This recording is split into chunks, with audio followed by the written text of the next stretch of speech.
Mulai ya. Bapak boleh di depan aja Bapak. Silakan Bapak, karena nggak ada yang lain Bapak. Nanti kita tinggal menunggu dari tim Bea Cukai masih dalam perjalanan. Ya, izin Ibu kita mulai ya Ibu ya. Baik, Assalamualaikum warahmatullahi wabarakatuh. Salam sejahtera untuk kita semua. Yang terhormat Kepala Bidang Pembinaan Pelaksanaan Anggaran 2 Kanwil DCPB Provinsi Bangka Belitung, Ibu Zamrud Utami. Yang kami hormati narasumber pada kegiatan pagi hari ini. Yang pertama, Kepala Badan Mutu Kementerian Kelautan dan Perikanan Bangka Belitung, Bapak Dedi Arif Hendrianto beserta tim. Kemudian Ketua Tim Penegakan Hukum Balai Karantina Hewan, Ikan dan Tumbuhan Provinsi Bangka Belitung, Bapak Ade Christian Manik beserta Bapak Ardi. Dan kita masih menunggu dari tim Bea Cukai Pangkal Pinang, serta Bapak Ibu Pegawai Kanwil DCPB Bangka Belitung, kemudian KPPN Pangkal Pinang dan KPPN Tanjung Pandan yang hadir secara online, Ibu, serta yang kami banggakan, Bapak Ibu pelaku UMKM Bangka Belitung yang hadir secara fisik di ruang rapat Kanwil DCPB maupun secara virtual. Alhamdulillah, puji syukur kehadirat Tuhan Yang Maha Kuasa atas berkenannya kita bisa berkumpul. Kanwil Perbendaraan bisa hadir membersamai Bapak Ibu pelaku UMKM dalam kegiatan penguatan kapasitas usaha dengan tema pelatihan ekspor UMKM Go Global Tembus Pasar Internasional. Kegiatan ini terselenggara berkat hasil kolaborasi sinergi Kementerian Keuangan dengan Badan Mutu Kementerian Kelautan dan Perikanan Bangka Belitung dan juga Balai Karantina Hewan, Ikan, Tumbuhan Provinsi Bangka Belitung serta juga semangat dari Bapak Ibu pelaku UMKM dalam rangka memajukan UMKM Bangka Belitung untuk menembus pasar ekspor. Izin sedikit melaporkan Ibu, pada pagi hari ini peserta dari pelaku UMKM Mitra Binaan Kanwil DCPB dan juga Kementerian Keuangan Lingkup Bangka Belitung hadir secara fisik ada 6 pelaku UMKM, kemudian hadir secara virtual dari UMKM di wilayah Tanjung Pandan. Kemudian rangkaian acara pada pagi hari ini, yang pertama nanti ada pembukaan dari Ibu Kepala Bidang PPA 2, kemudian ada rangkaian materi, yang pertama nanti materi terkait dengan prosedur dan mekanisme sertifikasi HACCP yang nanti akan disampaikan oleh Bapak Kepala Badan Mutu Kementerian Kelautan dan Perikanan. Kemudian juga ada persyaratan health certificate yang akan disampaikan oleh Bapak Ade dari Balai Karantina. Kemudian yang terakhir nanti ada mekanisme ekspor dari tim Bea Cukai. Kemudian dilanjutkan dengan diskusi Ibu, dan di diskusi kami sangat berharap nanti teman-teman UMKM baik yang fisik maupun yang online nanti bisa menggunakan kesempatan sebaik-baiknya untuk benar-benar berdiskusi dengan ketiga narasumber kita yang luar biasa agar bisa meningkatkan ilmu pengetahuannya terkait dengan mekanisme ekspor. Mungkin itu Ibu sedikit laporan dari kami. Sebagai awal acara kami mohon perkenan Ibu untuk melakukan sambutan pembukaan sebelum acara dimulai. Waktu dan layar kami silahkan. Baik, bismillahirrahmanirrahim. Pagi-pagi sarapan roti. Selain roti, ada bugis talam. Bapak Ibu hadirin yang kami hormati, izinkan saya awali dengan salam. Assalamualaikum warahmatullahi wabarakatuh. Selamat pagi dan salam sejahtera untuk kita semua. Yang kami hormati, narasumber kegiatan pada hari ini, Kepala Badan Mutu Kementerian Kelautan dan Perikanan Bangka Belitung, Bapak Dedi Arif Hendrianto. Selamat datang, Pak. Ketua Tim Penegak Hukum Balai Karantina Hewan, Ikan, dan Tumbuhan Provinsi Bangka Belitung, Bapak Ade Christian Manik. Dan juga didamping Pak Ardi, dan juga tim dari Balai Mutu KKP ya. Kemudian juga ini sedang dalam perjalanan rekan-rekan dari KPP BC Pangkal Pinang yang nanti sebentar lagi akan hadir mengikuti acara kita. kemudian Bapak Ibu para pejabat dan pegawai pada lingkup Kanwil DJPB Provinsi Bangka Belitung, KPPN Pangkal Pinang dan juga KPPN Tanjung Pandan yang hadir langsung ataupun juga mengikuti secara virtual. Dan yang teristimewa tentunya Bapak Ibu para peserta, para pelaku UMKM Mitra Binaan Kanwil DJPB Provinsi Bangka Belitung dan Kemenkyu 1 Babel, baik yang hadir utamanya secara langsung di sini di Kanwil DJPB Babel sudah kesekian kalinya Ibu ya. Kami undang untuk kegiatan bersama Kanwil Perbendaraan dan juga tentunya Bapak Ibu yang mengikuti secara online, baik yang tidak bisa hadir langsung di ruangan ini di wilayah Pulau Bangka maupun juga mengikuti dari pelaku UMKM di Pulau Belitung yang dalam hal ini dikoordinasikan oleh KPPN Tanjung Pandan ya. Syukur Alhamdulillah, puji syukur kehadirat Allah Subhanahu wa Ta'ala atas limpahan karunia rahmat dan nikmatnya, terutama nikmat kesehatan dan juga tentunya kesempatan, sehingga pada kesempatan pagi hari ini kita bisa bertemu dalam rangka pemberdayaan UMKM melalui kegiatan pelatihan ekspor mengambil tema UMKM Go Global Tembus Pasar Internasional. Dan di kesempatan ini, terima kasih dari Bea Cukai, Pak, hadir tim Pak Pak Sucianto ya, Pak Sucianto Wahyu Wicaksono beserta tim. Terima kasih atas kehadirannya. Nah, di kesempatan ini Bapak dan Ibu semuanya izin saya mewakili Bapak Kepala Kanwil DJPB Provinsi Bangka Belitung Bapak Edi Mulyadi yang di dalam kesempatan ini juga ada agenda yang sudah dijadwalkan. Jadi saya mewakili mengucapkan terima kasih dan apresiasi yang setinggi-tingginya baik kepada Bapak-bapak narasumber yang telah berkenan untuk meluangkan waktu dan juga membagikan ilmu dan informasinya nanti bagi para peserta, juga kepada Bapak Ibu peserta pelaku UMKM yang saya yakini yang hadir di kesempatan ini adalah Bapak Ibu para pelaku UMKM yang punya motivasi yang kuat tentunya dan semangat untuk maju dan berkembang dalam usahanya. Sehingga mengambil kesempatan setiap ada kegiatan yang sifatnya menambah informasi dan juga eh, untuk pengembangan kompetensinya ini selalu hadir Bapak narasumber di dalam kegiatan-kegiatan yang dilaksanakan oleh Kanwil DJPB. Bapak Ibu hadirin yang saya hormati, sebagaimana kita ketahui bahwa UMKM merupakan tulang punggung perekonomian di Indonesia dan berperan fundamental dalam pembentukan PDB nasional. Nah, berdasarkan data dari Kemenko Perekonomian di tahun 2024, UMKM berkontribusi terhadap pembentukan PDB sebesar 13.396 triliun atau 60,51%. Dan UMKM juga mampu menyerap tenaga kerja ini sebesar 97%. Jadi eh, seluruh tenaga kerja yang ada ini sebagian besar 97%-nya itu dari sektor UMKM gitu ya. Dan kita tahu juga bahwa selama ini Bapak Ibu para pelaku UMKM ini memang yang terbukti paling tangguh gitu, yang punya resiliensi yang tinggi gitu ya, ketika menghadapi berbagai gelombang permasalahan yang berakibat pada keterpurukan ekonomi, di mana UMKM ini yang paling eksis, yang mampu bangkit gitu ya dari keterpurukan yang ada dan sangat mendukung untuk ekonomi di Indonesia ini tetap berjalan dan utamanya kita tahu waktu mungkin saat pandemi COVID di tahun 2020 hingga sekitar 2022 yang lalu gitu ya. Nah, ini membuktikan betapa pentingnya peran dari UMKM dalam perekonomian di Indonesia ini.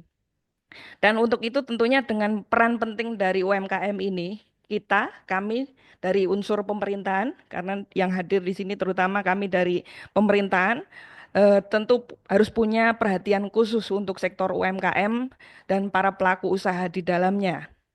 Dukungan dari pemerintah itu melalui berbagai instansi terkait tentunya sangat diharapkan dan bagaimana instansi-instansi ini bisa menyusun strategi dan juga membuat program-program yang eh, bisa diimplementasikan untuk pemberdayaan UMKM kita. Dan tentu nanti harapannya ketika UMKM ini bisa bergerak maju, berkembang, maka ini akan berdampak pada peningkatan kualitas ekonomi kita, baik tingkat nasional maupun juga regional. Nah, Pak, Bapak dan Ibu di Kementerian Keuangan sendiri, khususnya Kemenq 1 Babel, ya, di mana ini unsur Kemenq 1 Bangka Belitung itu ada dari kami, Kanwil Ditjen Perbendaharaan, kemudian juga ada KPPN, kemudian juga ada KPBC yang hadir juga di sini, kemudian juga KPKNL dan juga KPP ya. Ini kita terus turut berperan aktif untuk memberdayakan UMKM. Namun demikian, ini tentunya tidak akan bisa berhasil memberikan dampak yang signifikan jika Kemenkyu hanya bergerak sendiri. Perlu dukungan, perlu sinergi, perlu kolaborasi dengan berbagai pihak ya. Baik itu pemerintah daerah selaku pembuat kebijakan di daerah, kemudian juga dengan satuan kerja kementerian lembaga yang tentunya juga punya tugas dan amanah juga bagaimana untuk bisa turut memberdayakan UMKM. Nah, di kesempatan ini juga maka kita hadirkan juga dari Badan Mutu KKP dan juga ada Balai Karantina ya Pak ya. Karantina hewan, ikan dan tumbuhan Bangka Belitung yang tentu ini sangat diperlukan ya. Karena kita tahu sendiri juga di Bangka Belitung ini potensi UMKM-nya sebenarnya besar untuk dikembangkan. Apalagi dari unsur mungkin dari sisi unsur makanan dan terutama mungkin perikanan juga gitu ya. Perikanan ya, karena memang sebagian besar kita kan wilayah Bangka Belitung ini 70% lebih, mungkin sekitar 70% Pak ya, wilayah lautnya, lokasinya. Jadi pasti sumber daya dari laut ini sangat besar yang bisa dikembangkan potensinya oleh para UMKM kita gitu. Nah, tapi jangan khawatir Bapak Ibu, ini tentunya tidak hanya untuk para pelaku usaha makanan dan khususnya ikan ya, produk olahan ikan tidak. Tapi di kesempatan ini arahnya adalah bagaimana kita bisa mendorong seluruh UMKM yang ada yang di wilayah Bangka Belitung ini untuk bisa punya kesempatan untuk perluasan pemasarannya tidak hanya di lokal Bangka Belitung saja tapi juga eh, bergerak nasional dan bahkan bisa ekspor ke luar negeri itu ya. Nah, bagaimana caranya nanti di kesempatan ini Bapak Ibu silahkan nanti untuk bisa menyimak apa yang disampaikan oleh para narasumber dan silahkan untuk berkonsultasi dengan para narasumber kita. Saya harapkan tentunya para narasumber nanti memberikan penjelasan yang sebaik-baiknya Bapak. Kemudian juga kepada Bapak-Bapak Ibu dari UMKM, tidak usah malu, tidak usah sungkan, tanyakan apapun itu di kesempatan yang sudah kita siapkan pada hari ini. Nah, perlu kami informasikan Pak Dedi, Pak Ade, dan juga eh, Pak Wahyu, dan juga Bapak Ibu semuanya. Di kesempatan ini yang langsung hadir itu ada beberapa pelaku UMKM di Sandal Lidi Nipah, yang mana Pak? Ibu, oh iya, Lidi Nipah ini Pak. Pelaku UMKM Lidi Nipah ya Bu ya. Nah nanti mungkin boleh cerita apa sih usahanya gitu ya. Maksudnya kira-kira seperti apa saat ini pengembangan usahanya. Kemudian ada DND Cake and Cookies. Ini ini yang biasa produk kue-kue dan sudah bergerak juga bagus. Kemudian Devis Ampiang Udang. Oh ya dari ya ini makanan juga ya. Kemudian Kamis Kamis Koks. Itu apa tuh? Coklat. Oh, siap. Produk coklat ya. Kemudian keripik cumi. Nina. Oh ya. Satu lagi ada dari abon ikan. Oh, Mama Nyong. Nah, ini yang hadir langsung, Pak. Ini ada beberapa memang dari unsur makanan ya, tapi juga ada tadi lidi nipah juga itu, kria juga ada di sini. Nah, jadi mohon nanti untuk bisa diberikan informasi dan mungkin bisa didorong untuk nantinya bisa ekspor ya. Baik, dan Pak narasumber, Bapak Ibu semua. Jadi kegiatan pemberdayaan UMKM ini sudah kami lakukan sejak tahun-tahun sebelumnya dan kemarin di tahun 2024 ini kita sudah melakukan berbagai pendampingan usaha untuk para pelaku UMKM dan kami ini punya mitra binaan UMKM itu di Bangka Belitung ini baik dari Kemenkyu 1 dan di Kanwil sendiri juga punya dan juga KPPN ya. Nah, jadi ini salah satu upaya kami bagaimana bisa mendorong pemberdayaan UMKM, baik melalui pendampingan, melalui asistensi, edukasi, kemudian juga berbagai kegiatan pelatihan kapasitas usaha, dan juga di sini kami juga melakukan upaya untuk perbaikan sikap mindset pelaku UMKM. Kemarin kita juga mengundang beberapa narasumber ya, terkait dengan bagaimana branding untuk melakukan apa tuh namanya penyampaian informasi mengenai produk-produk UMKM. Kita undang juga influencer ya, Mbak ya. Ada juga kita undang influencer bagaimana sih membuat satu iklan di dalam media sosial karena sekarang zamannya kan sudah online gitu ya. Kemudian juga mengenai literasi tata kelola keuangan UMKM juga sudah kita laksanakan dan juga pelatihan kepemimpinan. Artinya gini, meskipun mereka UMKM, pelaku UMKM, mereka kan punya anu juga ya sebagai lead dari usaha yang dia lakukan bagaimana memanage juga untuk para pegawainya. Ini penting ini karena kalau tidak satu tujuan, satu visi antara pemilik usaha UMKM dengan para pegawainya. Ini tentu eh, dukungan untuk bagaimana meningkatkan kualitas usahanya maupun meningkatkan apa namanya pemasarannya ini tentu tidak akan bisa berjalan dengan baik. Maka perlu ada satu kemampuan untuk memimpin dari para pelaku usaha UMKM ini tadi. Nah, di tahun 2025 ini kami berfokus untuk pemberdayaan utamanya adalah peningkatan pemasaran produk. Kenapa ini kami lakukan? Karena beberapa waktu yang lalu kami juga sudah melakukan profiling ya dan identifikasi kebutuhan dari UMKM apa sih permasalahan mereka, kendala mereka itu ya. Yang jelas tadi saya sampaikan masalah permodalan dan juga terkait dengan pemasaran itu ya. Nah, di sini dari hasil profiling kami kemarin ada beberapa sebenarnya UMKM kita itu yang punya kompetensi atau punya kemampuan sebenarnya untuk ekspor itu. Namun demikian mereka masih terkendala memang gitu ya terkait dengan bagaimana perizinannya, kemudian juga bagaimana pemenuhan persyaratan dari ekspor ini perlu ada satu eh, informasi yang lebih baik dari Bapak Ibu Bapak-bapak narasumber ini dan juga tentunya ketika mau ekspor mereka juga harus punya koneksi di luar negeri sana di mana akan dilaksanakan ekspor gitu ya.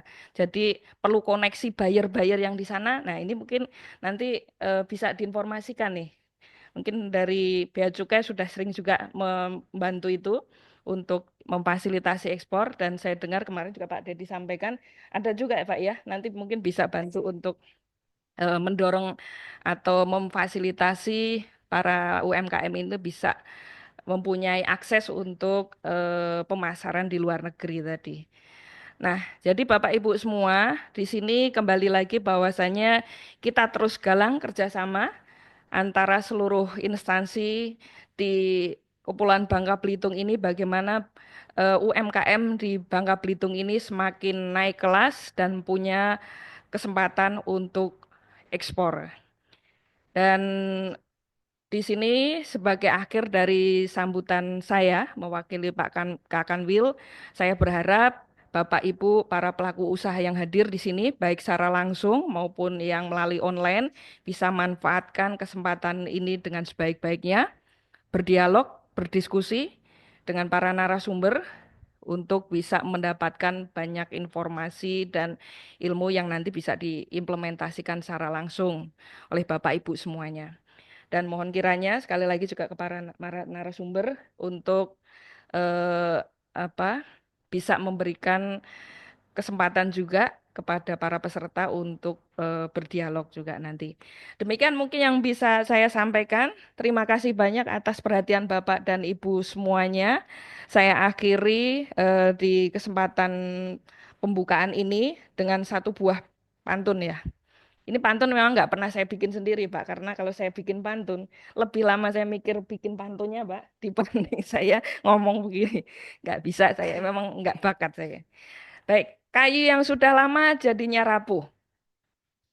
Kalau sudah rapuh, tidak bisa ditambal. Materi ekspor sudah ditempuh, saatnya UMKM Bubble menempuh pasar global. Terima kasih, selamat pagi. Assalamualaikum warahmatullahi wabarakatuh. Assalamualaikum warahmatullahi wabarakatuh. Terima kasih Ibu Zamrud Utami atas sambutan pembukaan yang telah diberikan. Kami sangat senang sekali Ibu apabila Ibu bisa membersamai kami sampai dengan acara hari ini selesai Ibu. Namun demikian apabila Ibu ada agenda strategis lainnya, kami silakan untuk meninggalkan ruang acara. Oke, siap. Terima kasih Ibu.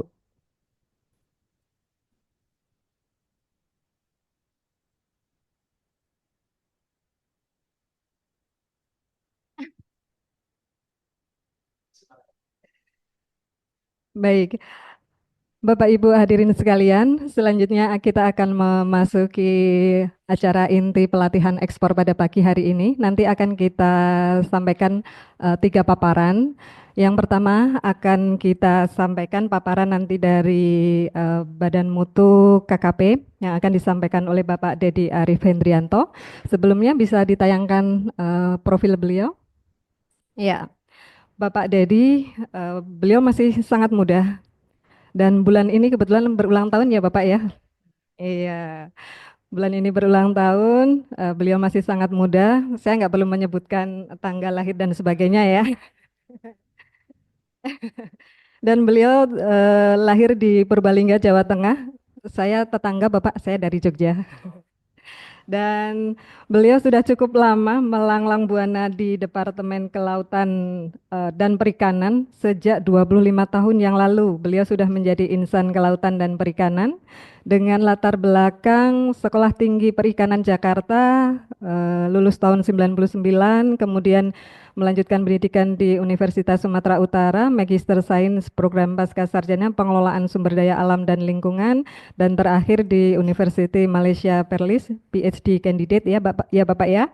Kemudian berbagai pencapaian sudah beliau raih mulai dari melaksanakan tugas pertama di Medan, kemudian di Bengkulu, Bandung, kemudian saat ini di Badan Mutu KKP Bubble, beliau berhasil mengawal sebagai UPT Pelayanan Prima Lingkup KKP tahun 2022, kemudian Pelayanan Prima Lingkup BKIPM 2022, Top 10 UPT berkinerja terbaik BKIPM 2022, juara 2 Pekan Pelayanan Publik BKIPM 2023, Anugerah Inovasi KIPP Lingkup KKP 2023. Ini sungguh luar biasa. Kalau kami kemarin lolos di DCPB saja Bapak, di internal kami, belum sampai ke kementeriannya, tapi internal DCPB. Kemudian unit kerja terinformatif lingkup KKP 2023, top 10 peserta diklat PKA. Ini banyak singkatan, terus terang saya nggak paham PKN ini apa Bapak.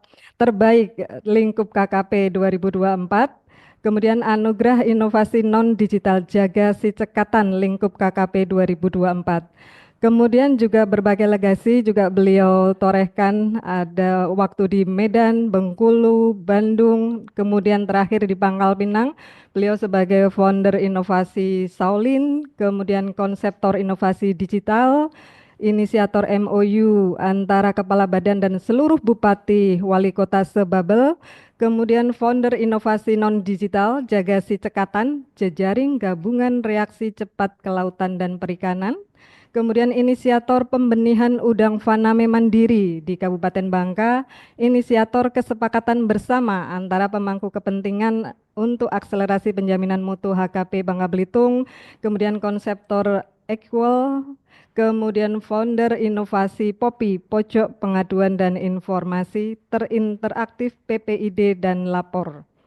Kemudian berbagai pelatihan dan diklat juga sudah beliau jalani mulai dari berbagai diklat PIM, kemudian juga pelatihan teknis maupun non teknis juga sudah beliau jalanin. Ada pelatihan asesor, inspektur karantina, kemudian inspektur mutu, kemudian pelatihan virus ikan, histopatologi, serologi, peredaran obat ikan, dan terakhir pelatihan ISO 9001 ini sepertinya manajemen mutu ya Bapak ya. Kemudian ISO 17020, 17065 ini sungguh luar biasa. Dan moto beliau, ketulusan untuk totalitas bermaslahat bagi seluruh makhluk. Ini sungguh sangat luar biasa, insan kelautan dan perikanan kita pada pagi hari ini. Tentunya kami sangat tidak sabar untuk mendengarkan paparan dari Bapak. Waktu dan tempat kami silahkan Bapak. Baik. Bismillahirrahmanirrahim. Assalamualaikum warahmatullahi wabarakatuh. Selamat pagi, salam sejahtera untuk kita semua. Kalau Bu Kabit tadi pantun, saya juga jadi mikir harus pantun. Bilang cakep tapi ya. Di Jakarta ada Blok M. Di Bangka ada Girimaya. Saya sapa seluruh UMKM. Semoga mitra DCPB semuanya bahagia. Baru mikir Bu, baru mikir baik. Saya terima kasih sekali hari ini diundang oleh DCPB untuk memberikan sharing informasi dan saya wajib datang karena yang undang Pak Edi ini bahaya kalau nggak datang. Besok dipotong anggaran. Jadi saya wajib datang dan kebetulan juga kami sangat ingin mendorong UMKM ini untuk bisa temanya sangat bagus. Go to export, go global, go global, tembus pasar internasional. Ini seperti gayung bersambut, Bu. Jadi satu hari sebelumnya saya meminta data ke Kepala Dinas Koperasi, data seluruh UMKM yang ada di Bangka Belitung, di breakdown masing-masing kabupaten kota. Tujuannya untuk apa? Kita akan dorong melalui jaga cekatan supaya kita punya target kemarin di masing-masing kabupaten kota minimal satu dalam satu tahun untuk bisa tembus pasar non lokal mau nasional ataupun ekspor. Dan nanti terakhir barangkali kita akan bisa sharing info peluangnya seperti apa untuk UMKM supaya bisa tembus pasar ekspor. Barangkali kita sambil ngobrol saja nanti kita sambil paparin satu-satu. Yang slide pertama. Nah, ini jika UMKM ingin ekspor, yang pertama pasti perizinannya harus dipenuhi dulu kan. NIB karena saat ini kan sudah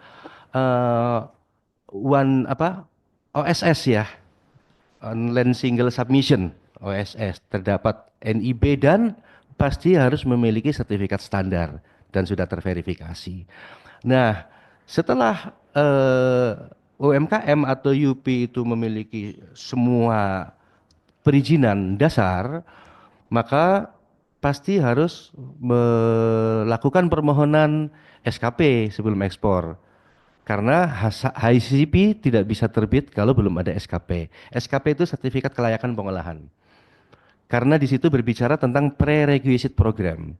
Di situ ada GMP dan SSOP. Kemudian baru ke program manajemen mutu terpadu. Itu namanya HACCP. Semua produk sama. Mau ikan, mau sarang burung walet, apapun kalau menggunakan sistem HACCP pasti sama klausul-klausulnya sama. Kemudian nanti kalau mau ekspor juga harus melakukan permohonan namanya sertifikat mutu keamanan hasil perikanan. Kenapa seperti itu? 195 negara di dunia sudah terikat MOU dengan Badan Mutu KKP. Dan yang dipersyaratkan adalah itu. Kenapa harus itu? Otoritas kompeten untuk penjaminan mutu hasil kelautan dan perikanan di Indonesia adalah Badan Mutu Kementerian Kelautan. Tetapi jangan lupa pada saat ekspor juga harus urus health sertifikat dari karantina. Kalau enggak juga di border nggak bisa lewat. Karena penguasa border beliau-beliau di karantina. Harus diurus semuanya. Jadi di otoritas kompeten harus diurus, di otoritas border harus diurus. Sampai negara tujuan aman, selamat, sentosa. Next. Nah, sebetulnya apa sih arti pentingnya HACCP? HACCP kan sebenarnya kan kita itu untuk menilai sebuah sistem ada nggak titik kritisnya di situ supaya kita bisa menangani atau mengatasi titik kritis yang menyebabkan kemunduran mutu. Jadi yang pertama HACCP itu merupakan jaminan food safety secara internasional ini.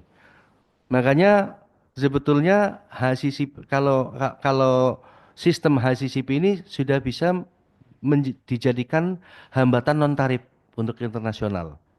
Jadi di luar negeri, negara-negara yang sudah terikat MOU ataupun MRA nantinya akan membuat tarif 0 rupiah pada saat kita sudah memenuhi sistemnya mereka. Contohnya seperti saat ini kan ada BRC ya, British Retail Consortium. Itu harus memenuhi sistemnya mereka. Kalau enggak ya eh, produknya diturunkan nilainya atau bayar bayar pajaknya mahal seperti itu. Kemudian yang kedua, pasti untuk memenuhi syarat negara tujuan. Yang ketiga untuk meningkatkan kepercayaan bayar sudah barang tentu itu kan. Yang nomor empat, pasti akan ada kemudahan akses pasar secara global. Karena suka tidak suka, pasar Cina saat ini kita juga tidak ada yang tidak bisa tembus langsung. Karena ada beberapa perjanjian yang Cina maunya lewatnya Vietnam atau lewatnya Hong Kong. Kalau tembus langsung harganya nggak segede itu. Maka contohnya kayak kerapu kita yang ada di Pulau Belitung, kirimnya ke Hong Kong, padahal barangnya ke Cina. Sama seperti itu. Lobster juga seperti itu. Lobster kenapa ke Vietnam, tidak langsung ke Cina? Cina nggak mau ambil langsung dari Indonesia, maunya dari Vietnam. Vietnam nggak punya barang, akhirnya diselundupkan ke sana. Nah, seperti itu. Jadi akses pasar global kalau ada HACCP semuanya lebih mudah. Sebagai contoh, dulu pernah ada eksportir waktu saya masih di Bandung, UMKM nih, mereka bingung mau kirim sampel ke Belarusia waktu itu. Belarusia nanya, dokumen apa yang sudah dipenuhi, dokumen jaminan mutu apa? Di situ tertulis sudah memiliki HACCP. Akhirnya sampelnya tidak perlu dikirim, hanya mengirimkan dokumen HACCP melalui email. Ada kemudahan di situ. Jadi sekarang semua negara-negara fokus terhadap bagaimana sistem keamanan pangan itu bisa dipenuhi. Kemudian yang selanjutnya dengan HACCP pasti mengurangi biaya dan risiko bisnis. Karena kalau dengan HACCP sistem kendalinya melalui surveillance. Surveillance itu kan berkala. Kalau yang grade-nya A itu 6 bulan sekali itu tim baru turun. Nanti di situ ada namanya official control. Itu yang diuji lab semua dan segala macam. Setengah tahun sekali. Kalau grade B bisa 4 bulan, kalau grade C 3 bulan. Per 3 bulan kita turun lapangan. Nah kondisi yang ada di Bangka Belitung, HACCP-nya tuh belum ada yang grade A. Artinya belum ada yang bisa tembus pasar Eropa, belum. Kemudian pasar yang A, Eropa sih kebanyakan Eropa yang minta. Kalau yang grade B baru 2 atau 3 kalau tidak salah.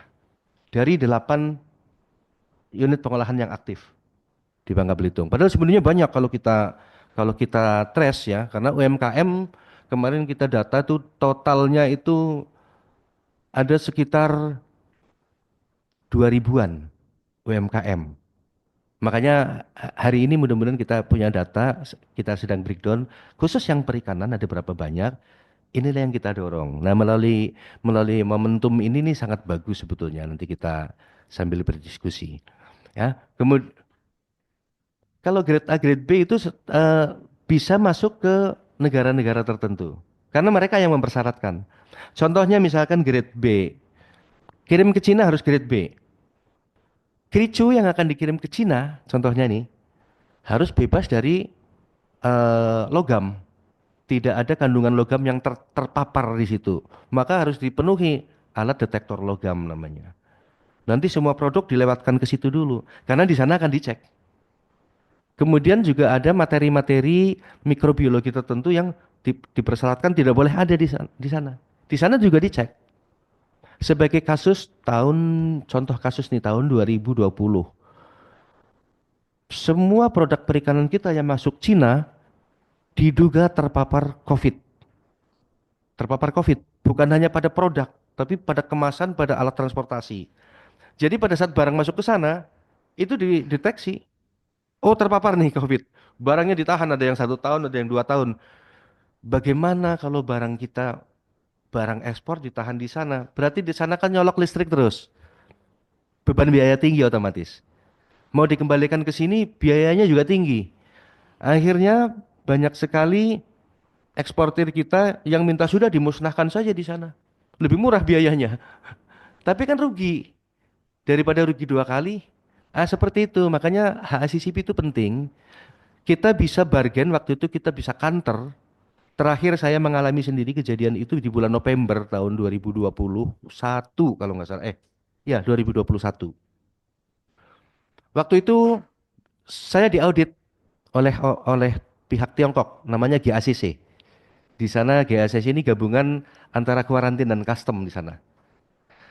Eh, kita ditanya, kita diinvestigasi, kenapa kok bisa terpapar COVID? Apakah belum ada sertifikat penjaminan dari kapalnya? Sampai ke kapal.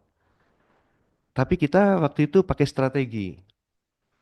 Di meja waktu saya paparan itu, saya siapin jeruk sunkist dari sana.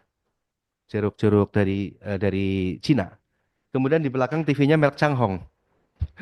Terus kita siapin juga pura-pura kita mau impor dari Cina waktu itu. Hanya sebatas kita kerjasama dengan perusahaan di sana. Akhirnya tidak sampai 1 bulan dibuka. Suspend itu dibuka. Tapi banyak perusahaan-perusahaan yang lain 1 tahun tidak dibuka. Bahkan waktu saya di Jawa Barat ada sekitar 30 kontainer produknya namanya Sumpia Udang. Kalau Bapak Ibu ke Transmart di situ ada merek Springly. Itu Sumpia Udang produksinya ada di dekat rumah saya. Itu tertahan 30 kontainer karena tidak punya hasap. Kita proses hasap 1 bulan langsung tiap bulan kirim dia. Tidak sampai 1 tahun mereka sudah produksi lagi. Itu salah satunya. Kemudian yang keenam, membangun sistem manajemen yang lebih baik. Kenapa? Tadi diinformasikan UMKM mendapatkan pelatihan kepemimpinan, leadership. Leadership pada sebuah perusahaan penting karena supaya manajerialnya bagus. Nah, di sini di HACCP juga itu. Karena di situ ada struktur. Siapa QC, siapa owner, siapa manajer-manajer, di situ mereka harus bekerja bersama. Kalau tidak, maka pasti akan ada produk yang eh, terdeteksi terjadi miss. Contohnya, labeling yang harusnya expirednya tanggal tahun berapa, kalau tidak dikontrol dengan manajemen kepemimpinan yang baik, maka itu juga akan menjadi permasalahan. Next, selanjutnya. Nah, ini yang saya sampaikan tadi, sebelum membuat sertifikat HACCP, maka harus memiliki sertifikat SKP dulu, sertifikat kelayakan pengolahan. Tidak perlu khawatir, sertifikat kelayakan pengolahan nanti akan dibina oleh seluruh pembina mutu yang ada di dinas kabupaten kota. Karena kami posisinya, fungsinya sebagai auditor, sebagai inspektor, maka kami tidak boleh membina pada saat dilakukannya inspeksi. Tetapi di luar itu sharing seperti ini boleh-boleh saja. Karena sudah ada tugasnya di dinas kabupaten kota atau provinsi, mereka mempunyai tugas untuk membina Bapak Ibu baik UMKM, unit pengolahan ikan, perusahaan-perusahaan yang lain. Bapak Ibu bisa scan di situ. Itu adalah pedoman yang di atas pedoman SKP, bagaimana cara ngurusnya, berapa biayanya, kapan waktunya. Dan di bawah adalah untuk sertifikat HACCP. Next, kita pretelin satu-satu sekarang. Ini untuk SKP, next lagi Mas. Nah, kalau kita, ini sebelum mengurus HACCP ya, kita harus membuat sertifikat kelayakan pengolahan dulu, dan KBLI-nya nanti juga sama akan digunakan di situ. Karena semua sekarang perizinan menggunakan online single submission, jadi semuanya pasti akan direspon secara digital. Jadi pada saat kita eh, setelah memiliki akun OSS, kita pasti punya NIB, punya sertifikat standar. Nah, kita harus masuk ke PBUMku. Di PBMku nanti di situ ada ada list permohonan kita di situ. Nanti tinggal klik saja KBLI masing-masing. Nah, kalau kayak tadi kan ada Kricu dan lain-lain. KBL-nya yang cocok adalah di 10794. Iya kan? Ditambah lagi harus ada perdagangan, perdagangan eceran otomatis. Perdagangan eceran hasil perikanan 47215. Tetapi kalau produknya adalah produk olahan yang dia juga memerlukan sistem pembeku, maka harus ada 52102 aktivitas cold storage. Semuanya dimasukin. Nanti tinggal kita pilih mana itu secara otomatis karena sudah terintegrasi, klik SKP pasti muncul, HACCP pasti muncul. Next. Oh iya, itu masa berlakunya 2 tahun ya kalau SKP. Biayanya 0 rupiah. Jadi kalau menurut pembina mutu nanti bayar, jangan mau. Dan itu 0 rupiah. Karena itu adalah untuk mengetahui konsistensi penerapan GMP dan SSOP. Ya. Kemudian ada segmentasi-segmentasi yang diberikan SKP siapa saja sebetulnya. Yang pertama unit penanganan dan pengolahan ikan seperti UMKM. Kemudian ada penanganan ikan hidup, ada rumput laut, ada gudang pembukuan, gudang dingin, gudang kering, dan mini plan. Mini plan itu kan pabrik-pabrik kecil. Itu yang kita berikan SKP. Next. Mekanismenya nanti mungkin biar lebih jelas Bapak Ibu bisa baca. Nanti materinya ini kita share. Pada intinya adalah jangka waktu layanan untuk SKP 7 hari kerja setelah rekomendasi dari dinas. Itu wajib kita terbitkan. Walaupun perbaikannya belum diselesaikan. Nanti SKP itu akan bisa membantu untuk dilanjutkan ke permohonan sertifikat HACCP apabila perbaikannya sudah diselesaikan. Biasanya kita berikan perbaikan tergantung dari kesepakatan. Bisa 1 bulan atau dengan komitmen bahwa temuannya ada 10, kita sanggupnya 1 tahun. Ya sudah tiap bulan 3. Tidak ada masalah, yang penting berprogres. Kita jangan sampai gara-gara perbaikan yang belum diselesaikan, usaha bisa terhambat. Itu relaksasi dari kita seperti itu. Terus berapa biayanya? Sekali lagi gratis, 0 rupiah. Next. Nah, ini substansi penilaiannya ada untuk skala menengah besar, kemudian next lagi ada untuk mikro kecil. Ya, ya. Jadi ada skala mikro kecil. Ini data-data yang dibutuhkan dalam menyusun dokumen mutu untuk sertifikat kelayakan pengolahan. Mudah sekali. Bahkan kita berikan contoh berupa template. Tinggal diganti nama nih. Tinggal diganti nama saja udah. Diganti nama, disesuaikan. Kemudian bagaimana situasi dan kondisi infrastruktur yang dimiliki. Kami membiasakan diri untuk tidak memaksa pelaku usaha merombak sarana, terutama sarana bangunan. Lebih bagus memaksimalkan sarana yang sudah ada. Pada saat ada dugaan kekhawatiran adanya kontaminasi, maka kita bisa gunakan partisi di situ. Kita akan rekomendasikan partisi berbahan apa, tingginya seberapa, ya seperti itu. Jadi jangan sampai gara-gara gedungnya nggak bener nih, dibongkar dulu, belum usaha sudah keluar biaya tinggi, begitu kan? Itu nggak boleh. Haram hukumnya bagi kami itu. Sebisa mungkin lebih bagus nanti ada pengembangan di periode berikutnya, nanti kita rombak pada saat kita lakukan surveillance. Next. Ini ada penjelasan kepatuhan kelayakan dasarnya, ada komitmen dan lain-lain. Pada intinya lingkungannya itu tidak ada potensi banjir. Karena potensi banjir itu bisa menyebabkan kontaminan. Kalau ada air di bawah saja itu menyebabkan kontaminan. Itu nanti kita bisa diskusi lebih dalam karena waktunya hanya sedikit. Ini pancingan saja nih supaya nanti Bapak Ibu UMKM dan yang lain-lain mungkin ada yang di Zoom datang ke kantor kita, kita kupas tuntas di sana. Kupas tuntas ini supaya tidak perlu pelatihan khusus yang rame-rame karena kan kemungkinan waktu juga masing-masing mempunyai kebutuhan yang berbeda-beda. Kita membuka ruang informasi, kami melayani untuk bisa memberikan beberapa yang diperlukan dalam rangka persiapan untuk sertifikat SKP dan HSCCP. Kantornya ada di Jalan Profesi. Jalan Profesi itu kalau arah Rumah Sakit Bayangkara, di situ ada kantor BPBD, di situ ada asrama haji kalau dari arah barat ya kalau nggak salah. Kantornya ada di situ. Buka 24 jam. Jadi kalau Bapak Ibu mau ketemu saya jam 3 pagi juga saya masih melek di situ. Jadi nggak perlu khawatir. Juga ada layanan 24 jam selama 7 hari. Nanti bisa tanya-tanya di situ. Next. Selanjutnya ini HACCP. Sama definisinya seperti tadi, ya kan? Cuman masa masa berlaku sertifikatnya sama 2 tahun. Setiap 2 tahun upgrade, setiap 2 tahun upgrade.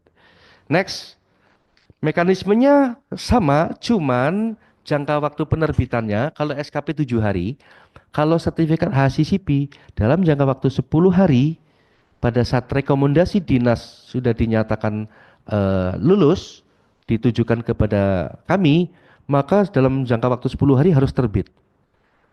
Tidak boleh terbit di hari ke-11. Perbaikan belakangan. Nah, seperti itu. Nanti tergantung grade karena di ICCP ada grade A, grade B, grade C. Pada saat ada temuan sebanyak berapa nanti tinggal kita bagi. Pada saat surveillance pertama di situ harus melaporkan progres tindakan perbaikan. Bisa seperti itu. Next. Ini sama karena di sini sebenarnya hanya ada 7 prinsip dasar HACCP. Ini berlaku secara internasional. 7 prinsip dasar HACCP. Next. Next lagi mungkin ya. Lagi. Nah, supaya Bapak Ibu lebih mudah, Bapak Ibu bisa komunikasi dengan Poppy. Nanti Mbak Poppy ini akan berinteraksi, bisa di-scan. Itu WA bot yang sudah terverifikasi Meta, jadi tidak akan mungkin bisa dihack atau dipalsukan. Nanti bisa tanya di situ berbagai informasi, mau sertifikat apapun. HACCP, SKP juga ada semua di situ. Ini layanannya 24 jam selama 7 hari. Kalau mau mengadu juga bisa langsung, nanti bisa terhubung ke admin penghubung aduan. Nanti akan diteruskan langsung ke tim jaga si cekatan.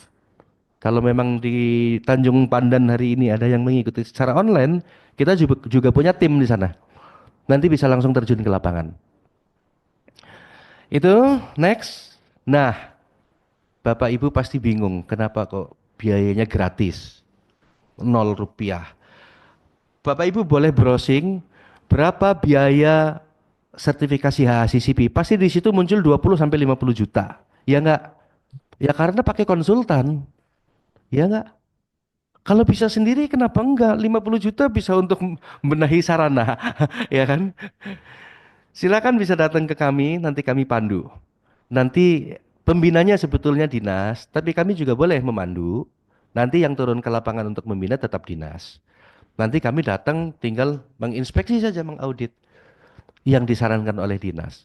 Biayanya 0 rupiah, walaupun Bapak Ibu nanti kita berikan sertifikat dalam bentuk kertas atau frame ya kan. Pokoknya 0 rupiah karena kita untuk melayani publik. Tetapi nanti pada saat surveillance pasti akan ada sampel-sampel yang harus diuji, namanya official control. Dan itu tergantung ruang lingkup yang diajukan. Contohnya misalkan ruang lingkupnya cephalopod cumi. Keripik cumi, berarti kan cuminya harus diuji. Uji secara lab. Kemudian nanti ada uji borak, uji formalin. Nanti ada uji organoleptik. Biayanya murah, bisa dilihat di PP 85. Ya, PP 85 ada dicari saja tentang PNBP. Eh, Contohnya misalkan uji organoleptik biayanya berapa? Hanya 60.000 kalau tidak salah. Sertifikat berapa? Hanya 25.000 kalau mau ekspor. Karena setiap kali ekspor kan ada sertifikat. Namanya sertifikat mutu hasil kelautan dan perikanan. Bayarnya 25.000 gitu ya. Bahkan ada yang 0 rupiah karena ke negara-negara yang bersyarat itu sudah 0 rupiah. Nah, seperti itu. Jadi tidak perlu khawatir, hasap nggak mahal, nggak usah percaya dengan informasi-informasi hoax dari luar, bayar 50 juta, nggak perlu. Lebih bagus kita makan-makan bareng-bareng ya kan. Iya, itu. Nanti bisa kita bantu ya Bapak Ibu ya. Next. Nah, manfaatnya apa sih HACCP? Pertama, meningkatkan keamanan dan kualitas produk. Yang kedua, meningkatkan kepercayaan konsumen dan reputasi produk. Mempermudah akses pasar global pasti. Memberikan jaminan terhadap keamanan dan kualitas produk. Yang terakhir adalah sarana untuk promosi. Nah, sarana untuk promosinya ada di sini. Ini kesempatan yang langka nih. Ini kesempatan langka. Next, Mas. Ini kesempatan langka. Di saat kita sedang ada isu tarif di Amerika, ternyata Amerika minta sama kita, MOU sama kita. Ini ada kesempatan besok tanggal 11 sampai 14 di Maryland. Ini ada pertemuan seluruh negara bagian di Amerika datang ke tempat ini nih. Kalau Bapak Ibu mau daftar masih ada waktu tuh. Yang nomor 3 tuh, tapi bayar $1.500. Tapi nanti dapat fasilitas, bahkan dapat semacam eh, tiket priority supaya produknya bisa masuk ke negara-negara bagian itu. Tapi syaratnya tadi sudah punya HACCP. Kalau belum siap tahun ini, kita bisa ulangi tahun depan. Dan ini pertemuan tahunan di Amerika. Kalau tidak mau datang membayar, ya bisa komunikasi tuh sama yang itu tuh, yang 2 orang itu. Nanti akan dibantu produknya. Kalau misalkan pun tidak mengikuti ini, silakan Bapak Ibu hubungi 2 cewek itu di Amerika, dia yang bisa membantu promosiin barang kita. Dipromosikan oleh mereka, kami bantu untuk sistemnya supaya bisa memenuhi sistemnya mereka. Dan sebagai informasi, baru 1 UMKM naik kelas yang bisa ekspor di Bangka Belitung, Getas Tani. Sudah ekspor 1 bulan 1 ton ke Singapura. Walaupun Singapura lumayan dong, ya kan? Otak-otak ase sudah terpaksa kita cabut sertifikat HACCP-nya karena 1 tahun nggak ada kegiatan ekspor. Dan mereka minta untuk disuspend dulu, oke kita suspend. Berarti permasalahannya adalah jaminan pasar kan? Nah, Bapak Ibu kalau nanti datang ke tempat saya punya 75.000 nama-nama buyer di dunia. Nanti tinggal pilih mau negara mana. Nanti kita bisa trial komunikasi langsung, di situ ada nomor WA, nomor WA, nomor email, nomor telepon dan lain-lain. Silakan komunikasi langsung. Nanti kalaupun masih bingung, kami juga circle kami kan dengan atas perdagangan di seluruh dunia. Nanti kita bisa koneksikan dengan mereka. Jadi nggak perlu khawatir sebenarnya kalau pasar. Cuman kalau kami yang harus datang ke sana nyari pasar, kan lucu. Wong kita punya perwakilan negara kita di sana, ada atas perdagangan. Kalau di provinsi kita ada Kadin, mestinya Kadin bisa memfasilitasi itu, iya kan? Atau ini saya juga baru kaget, kenapa DCPB punya mitra UMKM yang bergerak di bidang perikanan. Baru kali ini saya punya info itu, makanya saya semangat. Karena sebenarnya segmentasinya ini kan eh, apalagi ini zamannya Pak Presiden Prabowo. Tidak perlu ego sektoral. Siapa yang bisa menangani, tangani dengan cepat tanpa perlu diperintah. Tetapi harus dikomunikasikan, dikoordinasikan. Inilah wujudnya. Karena kalau dengan seperti ini, maka akan terjadi akselerasi. Kalau kita gontok-gontokan, itu punya kami, kenapa kamu kerjakan? Nggak selesai-selesai mau sampai kapanpun. Iya kan? Seperti itu. Contohnya ini, promosi bukan di kami, ada di Direktorat jenderal peningkatan daya saing, atau di mungkin di dulu kan ada ekonomi kreatif. Tapi kalau kami punya informasi, apa salahnya sih kita kita berikan? Toh nanti juga akan berhubungan dengan kami dalam rangka penyusunan atau penerbitan HACCP kan seperti itu. Itu ya, silakan di-scan. Kalau nanti masih bingung bisa komunikasikan dengan kami. Next. Ini kantor kami, ada bisa lihat kalau masih penasaran bisa scan barcode itu, bisa lihat di YouTube fasilitas-fasilitas apa yang dapat kami berikan nanti di sana. Ini suasana malam saya foto supaya Bapak Ibu percaya kalau kami 24 jam. Ya. Baik, barangkali itu yang dapat kami sampaikan. Nanti kita lanjutkan dengan diskusi sebelum kita maksiat. Maksiat tuh makan istirahat. Makan dan istirahat tuh maksiat. Ya kan? Baik, terima kasih. Mohon maaf jika banyak kekurangan. Wassalamualaikum warahmatullahi wabarakatuh. Waalaikumsalam warahmatullahi wabarakatuh. Terima kasih banyak Pak Dedi atas sharing-sharing informasinya. Sungguh ini sangat mencerahkan sekali, bukan hanya bagi kami selaku panitia, pasti tentunya juga bagi teman-teman pelaku UMKM, dan tentunya juga kami sangat mengharapkan pasti sudah ada banyak list pertanyaan-pertanyaan ya, tapi harap bersabar. Nanti kita akan ada diskusi panel di sesi akhir dan kami sangat berharap mudah-mudahan Bapak Dedi masih berkenan untuk join sampai dengan akhir ya Bapak ya. Ya, kemudian kita lanjut ke materi yang kedua. Materi yang ya. Oh ya siap. Oh. Ya, buru-buru. Oke, oke. Siap, siap. Siap, siap, siap Bapak. Baik, berhubung dengan keterbatasan waktu Bapak Dedi dan tentunya harus kita maksimalkan kehadiran beliau ya Bapak Ibu pelaku UMKM. Kita lanjut sesi diskusi langsung terkait dengan sertifikasi HACCP.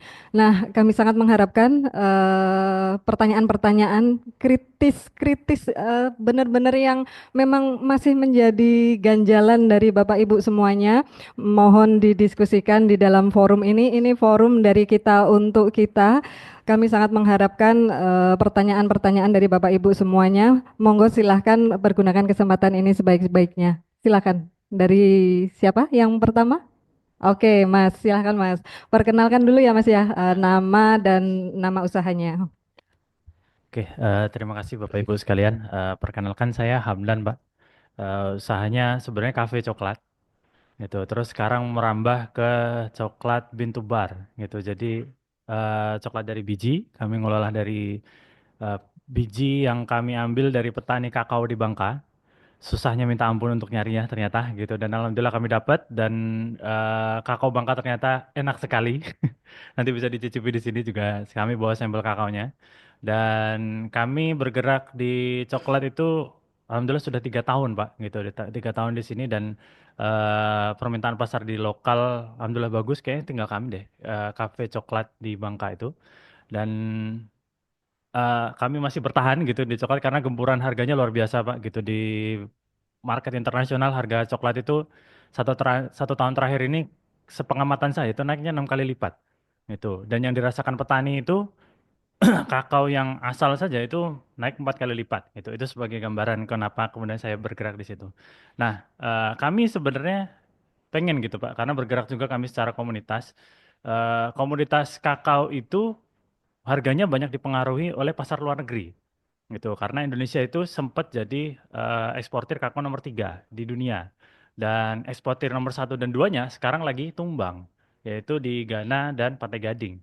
Nah, tapi ironisnya memang produksi kakao itu turun jauh gitu, turun di sini jauh. Dan saya selaku pelaku usaha yang menghadapi, bidang bisnisnya itu langsung menghadapi ke konsumen, terdampak juga Pak kesulitan bahan baku gitu. Dan banyak juga pabrik-pabrik pengolahan coklat itu tutup di di Indonesia gitu. Ada dari 12 tinggal 3 gitu yang ada di sini. Nah, jadi market ekspornya kami membayangin itu luar biasa besar sekali gitu. Dan kami juga menelusuri alur kakao di Bangka ini memang kayaknya sih belum ada Pak yang ekspor ke karantina ya gitu. yang ekspor produk olahan kakao dari buah, dari bentuk biji ataupun dari olahan coklat. Kalau olahan coklat kayak berdua memang di Bangka ini yang olah coklat dari biji sampai batangnya dengan bahan baku coklat asli Bangka itu. Nah, kami sebenarnya pengen ini Pak menginisiasi gitu untuk itu bisa ekspor di bidang kakao ini itu dengan sertifikasinya dan barang-barangnya sempat kami juga kerjasama dengan Dinas Koperasi UMKM Provinsi itu udah berjalan hampir 2 tahun ini untuk menekuni dan mengolah kakao itu dan sudah mencoba memetakan pasarnya olahan-olahannya seperti apa dan memang agak sulit ketika dilakukan di Bangka. Jadi kebanyakan kakao kita itu lari ke Medan, ke Palembang gitu. Dan mereka ekspornya dari sana, Bu.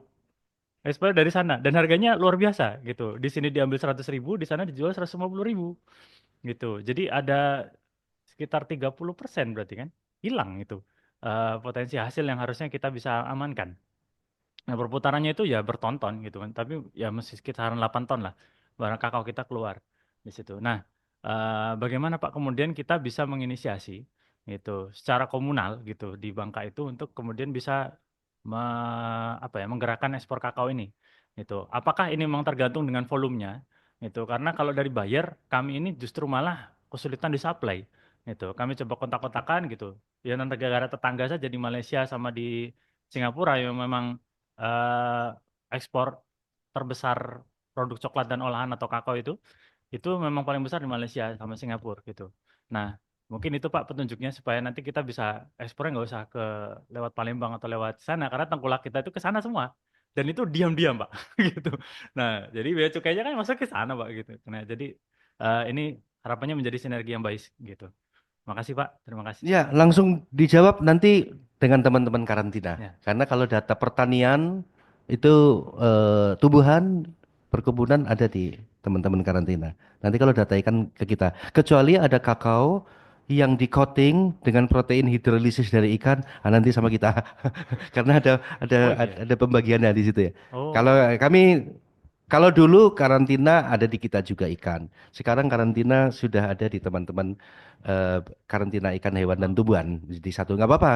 Itu sebagai informasi yang bagus. ya. Saya baru tahu ternyata ada kakao juga di sini. Saya pikir kopi King Kong nggak ada kebun kopi juga. Kopi dari mana? Ah, ini kakao lagi ya kan? Ya. Nanti jangan sampai ada kakao King Kong mereknya kan repot juga ya. Tapi saya senang juga itu. Seperti itu ya. Oke, Ada makasih yang Pak. lain? Ya, silakan.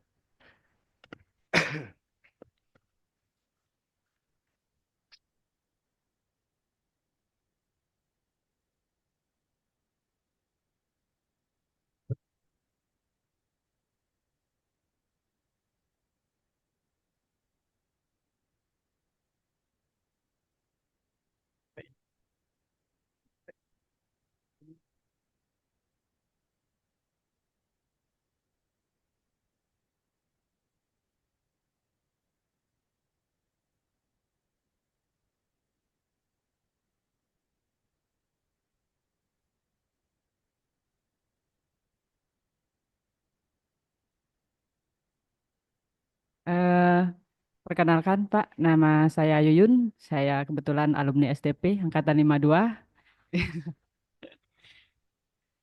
Saya sedikit mau bertanya tentang teknis Pak. Soalnya kita dari produk perikanan dari udang gitu Pak. Nah, kebetulan ini sedikit teknis sih Pak. Saya itu sering beli bahan baku, tapi kadang bahan baku itu ada campuran gitu, bukan cuma es aja gitu. Cuma dalam kasat mata itu nggak nampak gitu Pak. Pas udah kita produksi, nah itu baru terdeteksi gitu kan. Kalau udang itu udah dicampurin, ya nggak tahu bahan kimia apa. Nah kalau dari pihak Badan Mutu gitu, ada solusi nggak Pak untuk menangani itu? Kita bisa menilai kasat mata kalau udang itu bagus, bagus atau enggaknya. Takutnya dicampurin tawas, formalin atau apa. Sedang kita kasat mata tidak bisa melihat itu Pak. Terima kasih. Ya, baik. Eh, banyak sekali fenomena-fenomena itu di Bangka Belitung memang. Supaya udang eh, tetap berat, ya kan? Ada juga bahan aditifnya. Nah, jadi kalau seperti kami kan tidak bisa memonitor door to door. Di situ sebenarnya kan namanya dagang kan kepercayaannya. Tetapi kalau dalam skala besar yang itu akan dikonsumsi oleh orang banyak, ekspor terutama, pasti kami akan lakukan eh, eh, akan kami lakukan pengawasan dan pengendalian pertama jika ada pengaduan. Kita pasti akan turun. Pasti nanti kita akan turun dengan Direktorat Jenderal Pengawasan Kelautan dan Perikanan. Itu pasti kita di situ. Kemudian bisa juga dengan aparat hukum. Contohnya seperti ikan yang dicampur formalin atau ikan yang ditangkap dengan menggunakan destructive fishing dengan bahan peledak. Biasanya teman-teman dari Polair itu melaporkan ke kita untuk kita uji. Kita uji forensik di situ. Nah, cara mengatasinya bagaimana? Harus ambil langsung ke sumbernya. Sumbernya di mana? Ya tambak. Bagaimana cara bisa mendapatkan akses pasar ke tambak, akses pembelian ke tambak? Bisa kita bantu inisiasinya. Karena tambak kan mereka sistem budidayanya meminta sertifikat cara budidaya ikan yang baik. Sama kita juga. Pada saat kita mempromosikan penjualan udang ke misalkan UMKM pasti dikasih. Contohnya begini, mereka setiap bulan itu pasti ada panen parsial. Satu bulan 2 kali panen parsial. Pada saat panen parsial, produk udangnya kan bisa diambil. Oke? Atau kalau tidak di mereka, ya di supplier. Supplier yang sudah mendapatkan sertifikat supplier, sertifikat cara penanganan ikan yang baik. Kita bisa rekomendasikan ke sana.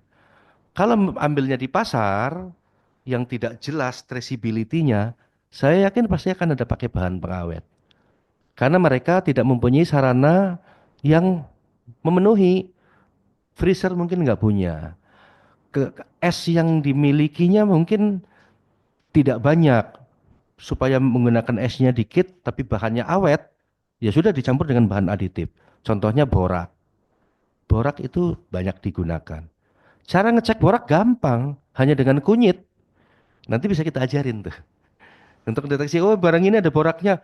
Dengan kunyit, secara alami, nggak perlu susah-susah. Nah, nanti sering-seringlah datang ke tempat kita, sering komunikasi, nanti kita berikan ilmu-ilmunya. Begitu ya, langsung ke sumbernya. Tidak ada yang bisa kita lakukan kalau kita hanya mendeteksi, habis itu tindakan represif, tindakan penegakan hukum, nggak kapok orang. Lebih bagus sudah kita nggak usah beli barang kamu, kami beli barang yang benar-benar bagus, pasti kan mati juga dia. Seperti itu. Itu ya barangkali ya. Ada lagi? Ya, Bismillahirrahmanirrahim. Assalamualaikum warahmatullahi wabarakatuh. Waalaikumsalam warahmatullahi Ya, wabarakatuh. terima kasih Bapak-Bapak. Perkenalkan, saya Dafari dari Keripik Cumi Nina yang tempo hari, Alhamdulillah terima kasih ada kunjungan dari tim Bea Cukai, dari Oke. Pak Sugianto dan tim. Dan Alhamdulillah juga kemarin dari Bang Agung kami sempat Januari kemarin kirim ke New York, Pak. Tapi masih bentuk hand carry. Mudah-mudahan ini awal yang baik juga. Terima kasih. Oke. Ini berbicara masalah HCCP ya, Pak ya. Eh, Terkait HCCP sendiri dari kami pribadi sebenarnya udah sempat pengen proses sebelum kami mengikuti kegiatan T kemarin, Pak. Bulan Oktober, Trade Expo kemarin.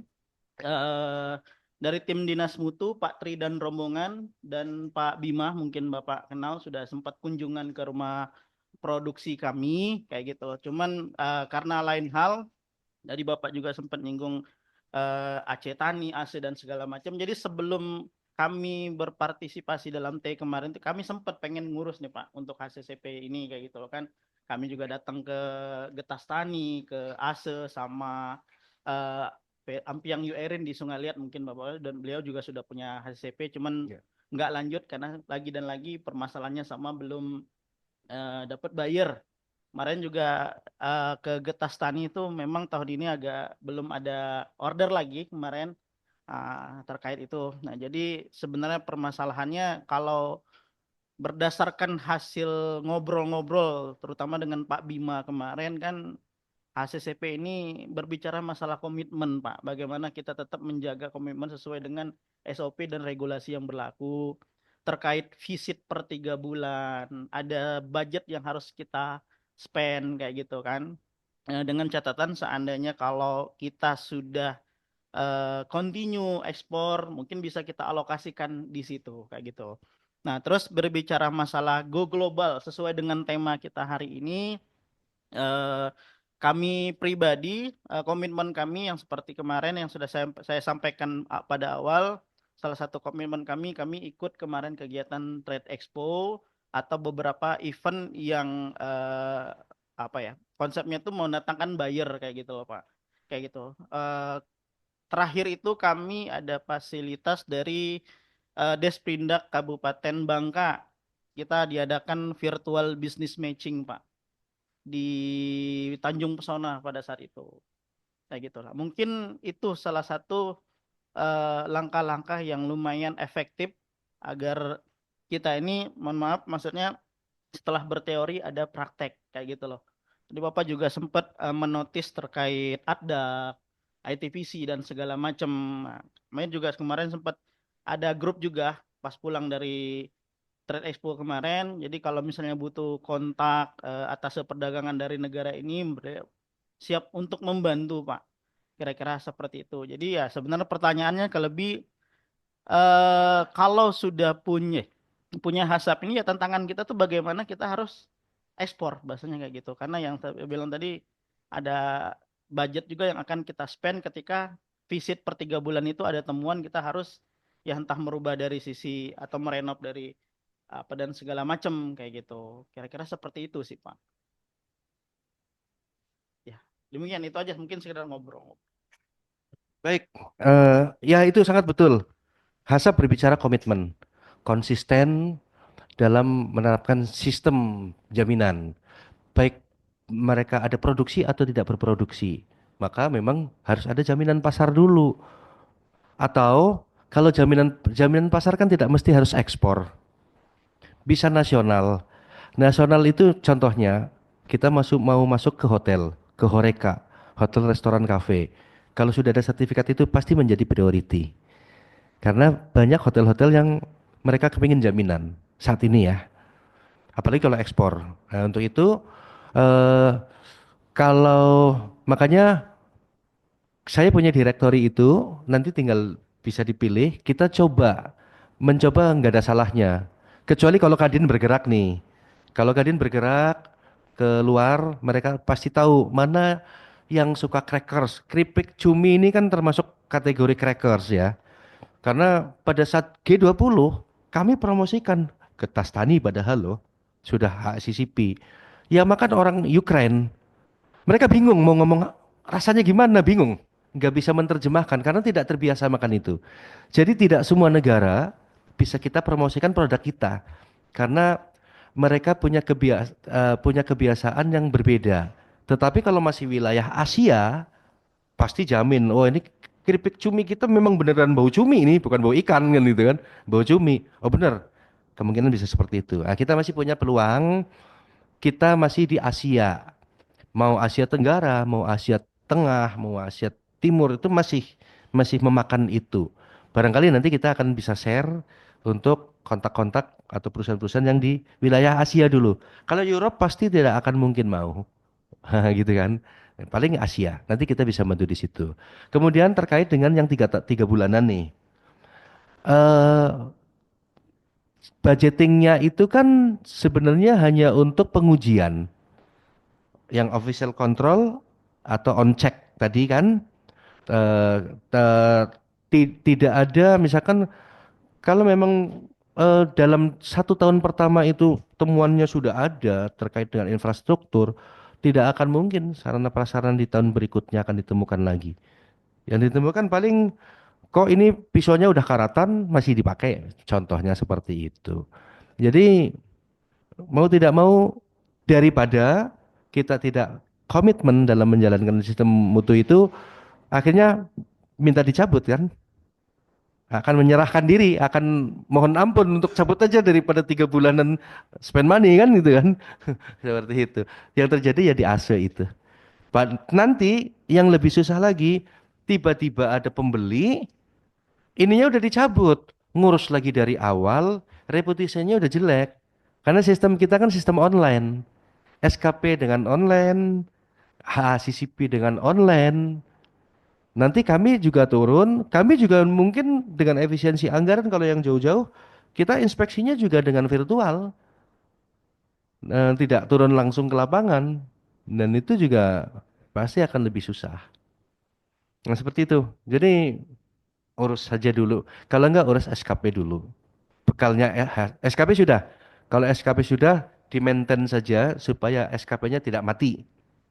Ya, kemarin yang nerbitin sudah di kita atau masih dari PDS? Masih PDS. Oke, habis segera usulkan, nanti kita terbitin. Kalau sudah masuk ke mitranya DCPB, kita kasih layanan priority dan percepatan. Itu wajib seperti itu.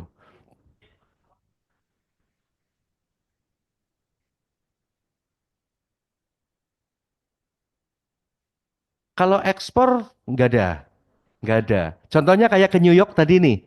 Amerika itu, oke hand carry itu kan nilainya kan boleh maksimal dua setengah juta atau 25 kilo boleh kalau hand carry, tidak menggunakan dokumen. Tapi kalau sudah ekspor, negara-negara tertentu, hampir semua negara itu tidak bisa kalau tidak ada HACCP. Walaupun mungkin bisa lolos, tapi pada saat negaranya di sana nanti melakukan pengujian secara random, akhirnya yang kena negaranya kena suspend. Negara kita udah nggak boleh. Oh, ini atas nama negara maksudnya bukan bayar to bayar. Nah, nggak G2G sudah seperti itu. Gara-gara itu maka kita nanti di ban. Sama dengan lobster, kejadian lobster dari Belitung ya. Diduga ada logam berat di Singapura padahal terdeteksi di sana. Udang, udang kipas. Dan di sana sudah ada berita, tapi tidak masuk notif ke Indonesia.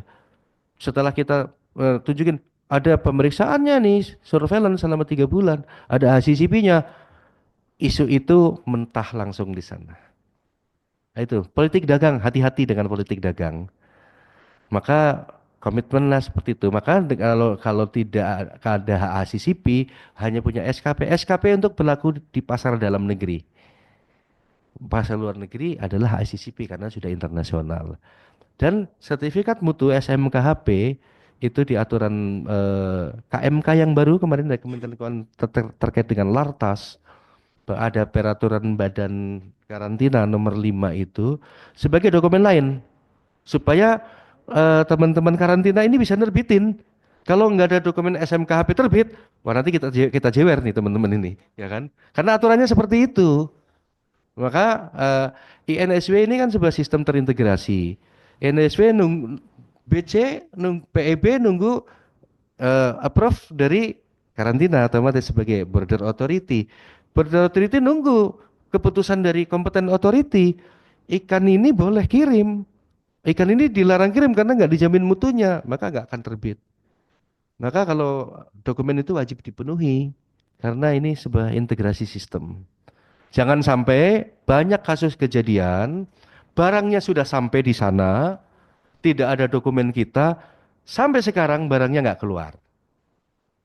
Salah satu contohnya, kerapu dari Tanjung Pinang, dari Natuna, dari Ambon, kemarin ada Napoleon juga, hari ini kapalnya belum boleh keluar. Ada aturan di Cina yang meminta bahwa ikan hidup wajib ada sertifikat mutu.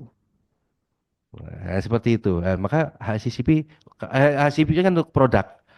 Kalau untuk hidup memang negaranya minta seperti Australia, mereka minta HACCP untuk hidup, untuk lobster dan lain-lain. Maka penuhi saja, wong mudah kok, ya kan.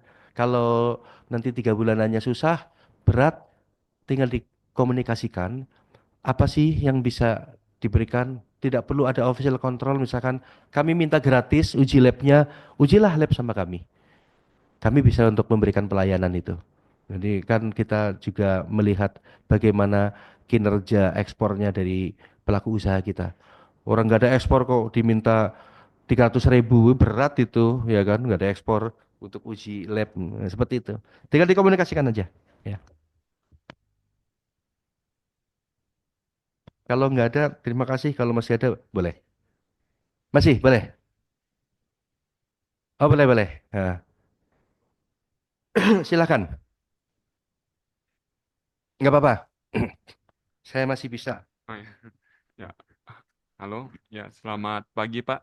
Ya, Saya Matthew dari Abonikan Mamanyong. Nah, jadi yang saya mau mungkin sedikit sharing nih, Pak ya. Jadi saya selama ini ambil bahan baku itu ikan tuh dari ikan tenggiri dari Pantai Briga ada di Lubuk Besar. Nah, terus ada isu-isu terbaru ini kan Pak untuk PT Timah mengambil sebagai lahan tambang ya Pak. ya. Nah, aku nih yang penasaran tuh ke depannya apakah PT Timah tuh sebenarnya ini sih agak luar konteks sih Pak. Karena aku takutnya, aku nggak tahu sih SKP sama HCCP ke depannya apakah harus ngecek langsung ke sumber ngambil ikannya atau enggak. Tapi yang jelas kalau misalkan terjadi emang penambangan timah di sana, jadi kayak apa ya Pak, kesusahan juga di kami karena yang aku dapat tuh ikan dari sana tuh emang kualitasnya emang the best sih Pak. Dari kualitas ikannya tuh masih kayak berlendir. Jadi matanya masih putih, ikannya masih kencang banget. Jadi harapan tuh ke depan tuh semoga ya pantai itu masih tetap terjaga sih Pak. Karena banyak daerah kita nih tambang-tambang tuh akhirnya ke laut juga kan Pak. Kayak contoh yang ada di apa Batu Blubang segala macam tuh. Cuma apa ya Pak? Jadi dari kayak Kementerian Kelautan tuh saya sih berharap sih Pak bisa untuk tetap dikontrol di sana misalkan untuk ini Pak. Jadi Oke, oke. Langsung dijawab ya. ya boleh Pak. Jadi, kalau Briga informasinya itu kan akan dijadikan pelabuhan. Jadi nanti aktivitas tambang akan dihentikan. Informasinya seperti itu, akan dijadikan alternatif pelabuhan. Kita tidak tahu nih kebijakan dari pimpinan daerah Bangka Belitung yang saat ini seperti apa. Tetapi paling tidak begini, kalau kita melakukan surveillance HACCP, itu pasti akan melakukan traceability, penelusuran bahan baku dari mana. Kalau bahan bakunya dari Briga, kan kita ambil juga bahan baku itu, nanti kita uji lab. Uji labnya kalau sepanjang tidak ada persyaratan untuk apa namanya logam berat, maka ya pasti tidak akan terdeteksi dong di situ. Kecuali kalau negaranya misalkan perlu untuk bebas dari logam berat itu, maka pasti akan ketahuan. Logam beratnya apa? Apakah timah termasuk logam berat? Logam beratnya itu berapa apa namanya spernya? Karena di situ kan ada ambang-ambang batasnya ada. Nggak perlu takut sepanjang memang barang dari situ bagus. Tetapi kan harus punya alternatif pilihan lain dong. Ada juga sih Pak. Dari tempat Ya, mana? ada juga. Kenapa nggak ngambil dari Belitung? Belitung sekarang tuh saat ini sudah ada filet tenggiri yang tetelan-tetelannya itu bisa dibuat surimi, bisa dibuat abon otomatis. Oke. Kepalanya sekarang dijual harga-harga paling 6.000 7.000 kepalanya doang. Kelemahan kita adalah ikan tenggiri kita mahal. Ya itu Di Pak. tempat lain 60.000, kita 80.000. Memang banyak duit sih orang Bangka Belitung sih. Ikan mahal. Jadinya mahal Seperti banget. itu. Ya, Ya, Pak. jadi gitu ya. Jadi harus punya alternatif informasi abon ikan ini kalau tinggi khusus tenggiri di mana sumbernya nanti kita kasih tahu ngambilnya di mana. Oke, itu ya. Main ke kantor ini Pak. Siap. Ya. Makasih. Ada lagi? Terakhir ya. Boleh. Ada Bapak Ya. izin dari online ini dari Tanjung Pandan. Ibu Juni, apakah sudah siap?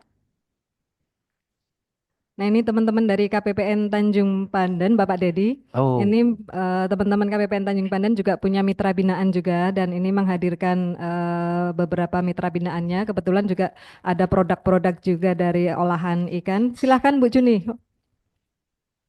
Assalamualaikum warahmatullahi wabarakatuh. Waalaikumsalam. Selamat pagi. Saya Ibu Hartini, UMKM yang berproduksi di Kericu, yang mana berbahan baku telur cumi. Kami di sini juga, Pak, semua pasti menginginkan untuk melakukan ekspor ya. Tapi kami di Belitung ini untuk yang membuat peletek telur cumi ini kesusahan sekali untuk bahan baku di sini, Pak. sebenarnya ada itu bahan baku, cuman kami yang di Belitung ini tidak kebagian, katanya dijual ke Bangka gitu. Jadi minta tolong Pak dengan yang dinas terkait, khususnya untuk di perikanan, kami mohonlah untuk diutamakan dulu yang kami UMKM di Belitung ini Pak. Itu aja Pak. Makasih. Eh,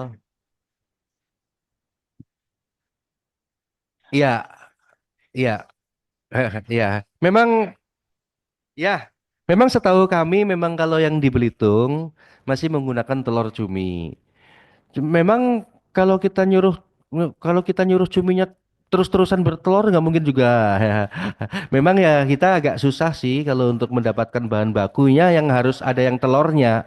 Kalau di Belitung ini memang mungkin sedang tidak musim telur. Ada yang bertelur mungkin larinya mungkin bisa ke tempat lain ya kan. Tetapi memang kami bagaimana ya kalau di Belitung itu kalau untuk bisa mengalihkan emang kebutuhannya berapa banyak Bu dalam 1 bulan telur cumi itu? Kalau misalkan sehari kami bikin 2 kilo, berarti kan 1 bulan, 1 minggu kami berproduksi 5 hari, Pak. Jadi untuk 1 minggu berarti 10 kilo. 1 minggu 10 Sat- kilo. 1 bulan berarti kan 40 kilo ya. Oke. Nah, Nah, kalau telur cumi kalau cumi 1 kilo yang mm, bertelur kan belum tentu semua kan? Iya kan? Cumi 10 kilo misalkan. Telurnya dapatnya berapa? Mungkin nggak nyampe sekilo kan? Iya kan? Agak masalahnya begini, Pak. ya. Emang bukan saya sendiri kan yang berproduksi di Kericu ini, banyak teman-teman yang lain. Dan Hmm. sekarang juga masih kesusahan mereka itu nggak bisa berproduksi, Pak. Sebenarnya ada sih Pak telur cumi itu, tapi kami di sini karena mungkin belinya cuma sehari 2 kilo, mereka mendahulukan yang Hmm. tonan Pak. Ya ya Jadi, ya. jadi padahal kan sama beli harganya 120, kami juga 120 per Iya, kilo. nggak Nah, dilayani ya. iya gitu. Oke oke oke. Di pohon, Ibu gimana emang biasa ngambil kemana? di Kastoris itu Pak, Iya, konsoritnya siapa namanya? di PT, P- di PT itu apa namanya? PT apa-apa aja lah Pak, di situ banyak pokoknya. Maksudnya bilang sama saya nanti biar saya bantu gitu. Nama PT-nya apa? Pasifik apa tuh? Apa tuh Pasifik ya? Di Pasifik itu Pak. Indo Pasifik. Eh, Oh ya udah. Ibu perlu berapa banyak dalam 1 minggu? 1 minggu, 1 minggu kan cuma 10 kilo Pak. 10 kilo ekor cumi gitu. 10 kilo Telur, cumi. telurnya. Nah, kalau itu makanya dari Eh, 10 kilo telur cumi itu perlu berapa banyak cumi, berapa kilo gitu. Hmm. Mana ya Pak ya? Sebenarnya Ya. sih banyak Pak telur cumi itu. Kemarin Hmm. juga saya itu minta sama orang dalam itu Pak, orang kantor. Saya Oh. katanya dulu di gudang ya Bu, kalau misalkan ada nanti saya minta Ya bantu. ya ya ya. Buat saya Oke. yang minta buat Ibu, nah gitu. Ya, oke. Juga Nanti kita katanya, bantu. eh, Nanti kita bantu Bu ya. ya Nanti tolong Pak. tapi nggak janji ini, tapi kita usahakan bantu supaya Indo-Pasifik bisa ngasih. Nanti Mm-mm. namanya kan ini untuk peningkatan ke ekonomi masyarakat juga ya kan. Toh Iya. kalau kalau telurnya diambil, cuminya dikemanakan? Cubinya kan dikirim, Pak. Bukan, Diekspor, mereka ekspor. ya ibu cuma ngambil telurnya doang gitu. Iya. Oke, oke, Heeh. oke, oke, oke, oke. Oke, terima kasih ya, Pak. Iya, Sebagai gambaran juga memang di bulan-bulan ini khususnya bulan puasa Ramadan Lebaran kemarin untuk bulan ini pun kami kemarin cuma dapat tuh 1 ton, biasanya lebih itu Pak. Nah, faktornya memang di bulan-bulan sebelumnya itu kan cuaca buruk, iya, khususnya kami ini kan kebetulan namanya cumi pancing ya Pak ya. iya. Nah, jadi banyak nelayan yang nggak turun, jadi supply untuk Lebaran tahun kemarin kami rasa juga kami kurang gitu loh untuk di Bangka itu sendiri. Biasanya lebih dari 1 ton, untuk supply ini kami cuma 1 ton kayak Iya. gitu. Kira-kira seperti itu. Oke. Oke, bisa dipahami sih. Tapi bagaimanapun juga kalau kita bisa bantu, kita bantu karena kan nanti bisa kita sharing. Yang ngambil cumi perusahaan di Belitung kan bukan hanya satu, ya kan? Bisa beberapa perusahaan. Ya ada sharing-sharing lah mereka untuk mendapatkan 10 kilo. Tapi kalau nanti perusahaannya ini udah gede, ya harus punya kapal sendiri, ya kan? Bermitra dengan nelayan, harusnya seperti itu. Cukup ya mungkin ya. Nah, Baik, terima kasih sekali Bapak Dedi atas sharing yang diberikan. Sangat luar biasa dan menginspirasi, mudah-mudahan sangat membantu teman-teman pelaku UMKM. Tentunya Bapak, kami sangat berharap kolaborasi ini tidak berhenti sampai di sini. Ya. Dan kami sangat berharap nanti Bapak tetap bisa membantu teman-teman pelaku UMKM, walaupun tidak hanya sebatas HACCP juga, karena tadi ternyata dari diskusi juga bahkan sampai kepada penjual telur cuminya, kemudian sampai kepada menemukan buyernya. Nah, nanti kami sangat berharap kepada Bapak dan tim untuk tetap bisa mendukung UMKM khususnya mitra binaan Kemenkeu 1 Bangka Belitung untuk sama-sama maju menembus pasar ekspor. Baik, terima kasih Bapak atas waktu yang diberikan dan kami silakan apabila Bapak ada agenda strategis lainnya untuk meneruskan agenda Bapak. Terima kasih banyak.